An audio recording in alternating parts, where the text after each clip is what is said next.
Professor Rajprabhu, your subject is not given here. You have to give yourself. I will speak everything related to health, tribal health, and that's a liberty given to me by the organizers. So my speech is not very well organized, and whatever comes to my mind from my experiences like this, I'll just speak to you whichever is valid for this occasion. Now, like anything else, health among the tribal communities also suffers. The government of India has taken a note of tribal health, and accordingly it states that the right to good health care must be addressed using modern technology, innovative approaches, and by involving tribals in developing solutions for their problems. This is this note is taken by Government of India, and accordingly the Honorable Prime Minister Narendra Modi spoke about inclusive development with food security, safe housing, and sanitation being the rights of every citizen. Health is intimately linked to these essentials of living. The health status of India's tribal communities is in need of special attention. Being among the poorest and most marginalized groups in India, tribals experience extreme levels of health deprivation. The tribal community lags behind the national average on several vital public health indicators, with women and children being the most vulnerable. This is all a very well-known status of health among the tribal communities all over India, because extensive and intensive researches have been done exclusively by anthropologists. Why? Because anthropologists are singularly identified with the tribals, and sometimes they are also referred mockingly as tribologists. So we are a kind of authority, I would say. But when we heard the police officer speaking about anthropologists and researchers as stereotype and sometimes rhetoric, he has robbed some merit out of our research, and regretfully I would say that I would disagree with him. Then with the bureaucracy also we have our own differences. The problem here is National Tribal Health Policy was framed in 2006, in the year 2006, and never it got legislative approval. In 2013, I believe, the Honorable Minister for Tribal Affairs at the center, Shri Kishore Chandra, who hails from Vizianagaram district, from our place, he got into this details of this national policy 2006, but somehow he fell apart from agreeing with this tribal policy statement of 2006. Then immediately he ordered for a high-level committee. Unfortunately, on that committee, our eminent anthropologist from this university, Central University Hyderabad, Professor K.K. Mishra, could find a place. And they formulated some recommendations. What I propose to do in this session is, as my part, I'll just go through the 2006 provisions made in the National Tribal Health Policy, and let us look at each and every point, and critically look at each and every point, and how the 2014 high-level recommendations made by the committee differed with some of them and brought into focus some more, and each point again will critically look at, and let us note the merits and demerits of these points. So this is what I am going to do in the next 10-15 minutes. Accordingly, I'll just first of all I'll go through the 2006 National Tribal Health Policy. Now there are many points. Some of them they are very familiar to us. But the bottom line is, when we talk about tribal health, there are tribals living in different topographic areas. Some living on the hilltops, some in dense forests, some in the plains areas, and among them there are differentials in terms of their economy, in terms of their health, in terms of their productivity, agriculture, and all that. They differ from one place to another place. So the bottom line is we have to focus more on those remote tribals who live in remote areas, in the forested hilltop areas, and these are the most vulnerable sections, and at this point we have to take into consideration whenever any formulation of policy is framed to develop. This is the most important thing, especially our ITD officers who are working in the remote areas. They have to take more interest and more concentration on the. Now, Government of India Tribal Policy 2006 makes a note on existing status of tribal health, which is as follows. Although tribal people live usually close to nature, the majority of them need health care on account of malnutrition. This is a well-known fact. And the lack of safe drinking water, poor hygiene, and environmental sanitation, and above all, poverty. Lack of awareness and apathy to utilize the available health services also affect their health status. In wake of the opening of travel areas with highways, industrialization, and communication facilities, diseases have spread to tribal areas. So that is the gift we have given to the tribals. Endemics like malaria, deficiency diseases, venereal diseases, including AIDS, are not uncommon among tribal populations. However, lack of safe drinking water and malnutrition are well recognized major health hazards. Tribals suffer from a deficiency of calcium, vitamin A, vitamin C, riboflavin, and animal protein in their diet. Malnutrition and undernutrition are very common among the tribal. So that's how the picture goes. And this is too familiar a picture, I don't have to elaborate on that. I will now turn to the Tribal Health National Policy 2006, and it seeks to, there are a number of objectives it wants to accomplish. One by one, I will go through that. Number one is strengthen the allopathy system of medicine in tribal areas with the extension of the three-tier system of village health worker, auxiliary nursing midwife, and primary health centers. Now, Ayush is established in that direction, and to my understanding, in some of the PHCs in Andhra Pradesh, Ayurveda is offered in company with allopathy. So, whichever is suitable to the particular disease or particular ailment the tribals are suffering, they either go for treat with Ayurvedic medicine or with allopathic medicine. Then the second one is expand the number of hospitals in tune with the tribal populations. Earlier, the norm used to be for every 5,000 tribal population, one PHC. Now it has now come down to 3,000, I understand.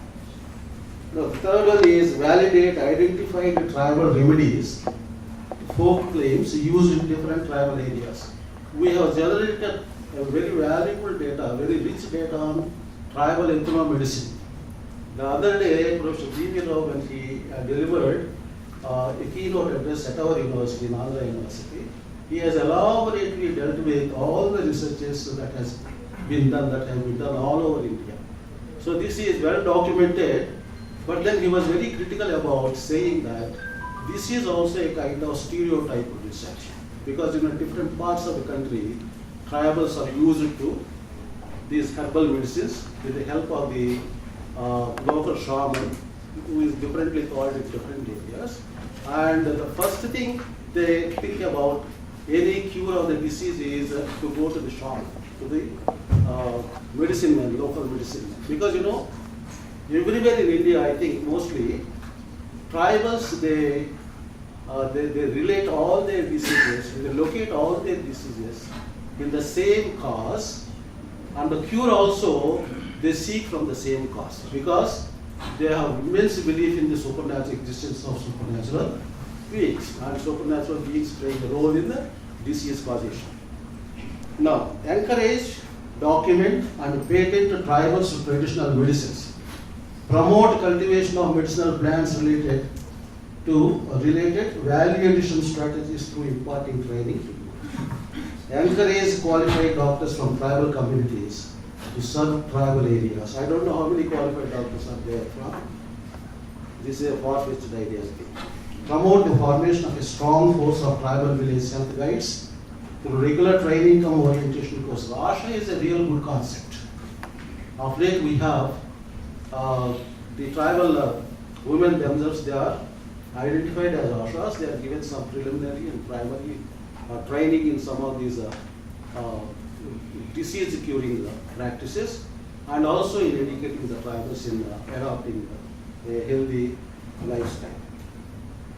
Formulate area-specific strategies to improve access to and utilization of health services. Strengthen research into diseases affecting tribals and initiate action programs. Eradicate endemic diseases and war. Now, these are some of the objectives laid down in the draft national policy, and it has never seen the light of the day, and it has not got a legislative approval. Till recently, we have had this high-level committee recommendations, and I'll also go through them. When we talk about tribal health, even bureaucrats also have contributed very richly to our understanding of tribal health and tribal health policy. Notable among them is, first of all, Madam Sujata Rao, a very distinguished IAS officer who dedicated all her life to the cause of the health of not only tribals but also others. And in the EPW, she has published a very good paper in 1998 with critically examining the existence of the tribal status and making some recommendations also. Then after that, Salil Basu, an eminent sociologist or anthropologist, made very valid recommendations in 1996. For example, what he says is 1996, needs assessment, and we are still talking about it. In some of the lectures we made in the morning, they were also talking about the needs assessment. That is the basic thing. That is how we start whatever research we want to. Then infrastructure suitable to tribal areas for delivery of various services. Strategies for educating about preventive and promotive aspects of health and family welfare. Any specific intervention relating to the use of traditional system of medicine. Change in the behavior of people is possible when it is community-based. Anganwadi workers are enablers in the process of effecting change in the lives of people and the community. Efforts should be made to evolve local tribals, preferably girls, traditional guides, traditional healers in the health and family welfare delivery system, after giving them proper training. Now, some more suggestions, because there are a number of studies made in this area, and I have picked up some of the important suggestions or guidelines which they have given. And I am just narrating all those things. Then baseline data is essential on health status and needs of tribals. Traditional healthcare system and practices to be recorded. Develop realistic, rational, logistic, scientifically economic. This is all kind of a jargon. Design targeted tribal health policy, especially to pregnant women. And like that, some of the recommendations will go. Now, to sum up, some of the solutions to the problem areas in administering the health needs of the tribals include tribal needs assessment. Again, this is a repetition of the same thing. Integration of traditional healthcare practices with modern system. Ensure tribal participation in planning and implementation of health programs. Appointment of doctors in 104, 108 ambulatory services to conduct more and more health education campaign and dialogues. This is a very, very important aspect because health education, not only tribals, some of the civilized sections of the population also, they need health education because what to our general knowledge is what we see every day when we walk on the streets, people spit on the roads indiscriminately without knowing, because I am a student of public health in the US, and spitting in India only except the state of Kerala, spitting is practiced all over in every state. So this is a kind of a behavioral problem, and that means to say that not only tribals, we are worse than tribals sometimes. Probably we have to also think about what we are doing. Public utilization, this Swachh Bharat campaign, thanks to it, It has gone to some extent in the cities. Then opentification and all those things are still there in some places. So these are all the things which we can take care of by health education campaigns, where ASHAs, they really play very well-defined roles. Then to check the large-scale absenteeism of doctors working in the tribal areas. So not only doctors, teachers also. So large-scale absenteeism of teachers and doctors. Then how to check this? Then for this, we have mooted an idea a long time ago. Why not establish an all India category of tribal services on par with IAS? I don't know how many people would show interest in this kind of a official term. But then if you have a separate category of officers who are appointed solely for the sake of the tribals and tribal development, probably that may give some good results. I don't know, but we have to experiment. Very costly experiment. Then to take necessary steps to check the political interference, and then the doctors and the school teachers have to speak about those things. Provision of enough funds for essential drugs and emergency services, including vehicles, at least for this is another important problem in travel areas. Lack of sufficient supply of medicines, and ambulatory services initially they were introduced with a very good purpose, and for some time they are working well, but in many places they have now stopped functioning well because there is no petrol available, there are no drivers available, there are no good vehicles plying on those roads, so all those problems are still there. Construction, renovation of PSC buildings, including improvements in infrastructure. So these are some of the recommendations earlier made in some of the studies. Now I will go through the 2014 recommendations of the high-level committee. In Kaka committee? Kaka committee or CHF? The high-level committee appointed by... There are two, there was one Kaka committee, PHF Public Accounting. That is also in 2014? Kaka was 2014. Okay, recommendations, let us go. The first principle of any policy or program for tribal people is participation. Participation of tribals in the policy formulation. It's a kind of a bottoms-up approach, not the top-down approach. And for that, the committee has mooted a three-tier system. One is Tribal Health Assembly, existing at the tribal level. It's a tribal panchayat, in other words. At the second level, at the district level, it is Tribal Health Councils. And at the top level, it is Tribal Advisory Councils. I think in some of the areas, we have tribal panchayats functioning satisfactorily. And about others, I am not very sure. Now, the second principle to be followed is of area-specific and tribal-sensitive local planning. PISA provides an institutional basis for this. The three institutional mechanisms suggested above, when created and made operational at the block, district and state level, will allow local planning. Social determinants of health: literacy, income, water, sanitation, fuel, food security and dietary diversity, gender sensitivity, transport and connectivity play very important role in determining the health outcomes. Hence, intersectoral coordination for the improvement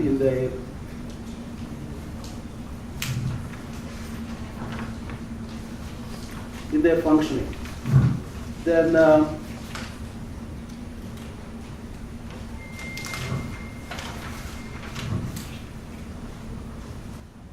we have empowerment of scheduled tribe people is another cardinal principle. Building their capabilities to care for their health is the long-term solution for superior perpetual dependence. Then, in other words, instead of giving health care, the policy should be to build capacity to care for health. The next recommendation they made was to bridge the scientific knowledge gap of centuries health care for scheduled areas, should give paramount importance to spreading health literacy by way of mass educational measures. Then a large number of scheduled tribe children and youth, this is a real strength we have, and we can make use of their services in development of their own community. Special attention should be given to women, children, old and disabled people. This is quite a common feature in every. Now, traditional healers and guides play an important role in the business healthcare. This is an important thing, and how well we make use of their services that locally has to be decided by the authorities who matter. Apart from the physical distance, a huge cultural distance separates the traditional population from others. Healthcare delivery system for scheduled areas must keep as its guiding principle the Chinese axiom: how far can a mother walk on foot with a sick baby? This reminds me of some of the recent incidents that took place, especially in Odisha, where dead bodies were carried by these helpless tribals to the remote villages. Two of those cases, they got attention from the press also, and they made a very big news about it. In light of these principles and in view of the common disease pattern and needs listed above, we recommend that the Ministry of Health and Family Welfare should redesign the primary and secondary health care services in scheduled areas. Redesigning is okay, but they have not specifically made any recommendations in that. Human resource for health. Then another one or two recommendations they made. But the funniest of all is, to me at least, they recommended establishment of medical hospitals in tribal areas. I don't know how far it is feasible, but they made a recommendation of that kind. And as I said earlier, a separate care of tribal areas should build status. They try to focus on separately trained medical personnel who exclusively work in tribal areas. Then addiction to liquor. For example, in our areas, you are familiar with Vipassara, but Vipassara is considered as very nutritious. And it is very difficult also to make the tribals wean away from such kinds of traditional practices. But then this is also a big problem in our own plains areas also, not among the tribals only. Then the TSP budget in proportion to the scheduled tribe population should be an additional input and not a substitute. Then data on the scheduled tribe population is a basic ingredient for planning, monitoring and evaluating a health program. So these are all, some of those things are very accurate statements and very familiar to all of us. But then morning when I was listening to some of the speakers, they were also talking about the gap that exists between bureaucracy and the researchers, the academicians and policymakers. So that is always there. And as I see things, academicians, mostly anthropologists, we are speaking mostly to ourselves. We are publishing research articles that are referred to by fellow academicians, but never the bureaucracy has taken a very serious note of the findings that we publish in our papers and books. Then I speak about ITDA Vishakhapatnam, also this Sitama data. And we have a department of anthropology in Andhra University. Then in Tirupati we have another department. And we have in Hyderabad we have a department of anthropology. And our research scholars, our teachers, they made periodic publications in different journals. And for whom these publications are serving means it is not for the bureaucracy. The bureaucracy, I don't know, at least some of them, with exceptional cases like Sujata, mostly it is for the self-consumption. And the more I publish, the more pride I draw out of it, and I may seek higher promotions. So it is for our own development. In other words, the academicians' development, but not for the travel. So unfortunately, that is how things are happening in all academic. So the problem is when we go to field work, what we do first of all is we try to meet all the top government officials, and we apprise them of our purpose and tell them our purpose and seek their cooperation and all that. And Mr. Shivashankar, he talked to me once and he expressed interest to visit our department and see what our publications are doing. But of course, he has not come. I don't have no blaming you, and things happen like that. So the point is, there is a real gap that exists between research and implementation of research. Because with regard to tribal development also, I have noted recently some of the findings made by my own colleagues in our department, and they are very, very, very valid. But the problem is, who is looking into those recommendations? That is the real. We have to wind up. So I'm warned by the chairman that I am taking undue time, and so these are all some of the ideas that came to my mind. It's not very. So I apologize if I troubled you in any way. So thank you, Professor Mutha. No. Thank you so much. What you were saying, Khaka committee, Khaka Institute Tribal, and K.K. Mishra was a member of that committee, and Abhay Bang was a member of the committee. Sure, I am looking It was from the Tribal Affairs Ministry. Yeah. I am looking for that. Thank you. Sure. See, before we go further, you know that Columbus and other voyagers and navigators, they were in search of India for the black spices of Kerala, and they crashed on the coast of America. Now, depending upon where they crashed, they had the problems.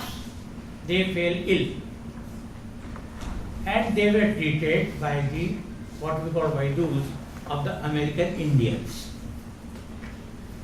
And it took 200 years for the whites to understand what those fellows were suffering from, scurvy. They only documented, they are good at documentation, we are not, So they only documented with dates and with the names of persons who survived and who died. So that is where the indigenous knowledge goes about. This is all documented. We are not documenting about our Vaidus. But those anthropologists don't really understand that what our Vaidus and Dais do. And in theory, what you have Redfield's little tradition, great tradition, and the great tradition coming into Charak and Susrut and Vagbhat, this is the same process. Charak has learned from these people, and as a professor, as an acharya, he has put it in the Sahita form. This is the position. So this is, of course, this doesn't go into policy. Anyway, so this Columbus thing you remember, and there is a book American Medicine, American Indian Medicine. There is still an India department in America which is not concerned with our India. It is with the American tribals.